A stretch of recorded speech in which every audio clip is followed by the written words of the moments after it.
ஐயாத்துறை ஐயாத்துறை உங்கள் ஆட்சியில் எல்லாமே பொய்யாத்துறை. பழைய ஓய்வூதிய திட்டம் வரும்னு சொன்னீங்களே என்னாச்சு? பரந்தூர் மக்கள் பாதிக்காத வண்ணம் என்று சொன்னீங்களே என்னாச்சு? நெல் கொள்முதல் விலை கரும்பு விலை உயர்த்துவோம்னு சொன்னீங்களே என்னாச்சு? சமூக நீதி அரசுன்னு சொன்னீங்களே ஜாதிவாரி கணக்கெடுப்பு என்னாச்சு? விவசாயிகள் மேலே குண்டாசு போட்டது நீங்க தானே, விவசாயிகளின் காப்போம்னு சொன்னது என்னாச்சு? தைரியம் இருந்தா மக்கள் கிட்ட நீங்க சொன்னாலும் செய்யாததெல்லாம் என்னாச்சுன்னு சொல்லுங்க பார்க்கலாம். எல்லாமே பொய்யாத்துறை என்று திமுக அரசை நோக்கி கேள்வி எழுப்பியிருக்கிறார். இதுவரை தாவேகா பொருளாளர் திமுக ஆட்சி தொடர்பாக எந்த ஒரு கருத்தும் தெரிவிக்காத நிலையில் முதன்முறையாக கண்டனம் தெரிவித்து தற்பொழுது பேசியிருப்பது குறிப்பிடத்தக்கது.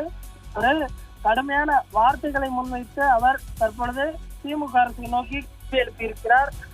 அதே போன்று திமுக அரசையும் திமுக தலைவர் ஸ்டாலின் அவர்களையும் கடுமையாக விமர்சித்து எக்ஸ் தளத்தில் பதிவிட்டு இருப்பது குறிப்பிடத்தக்கது.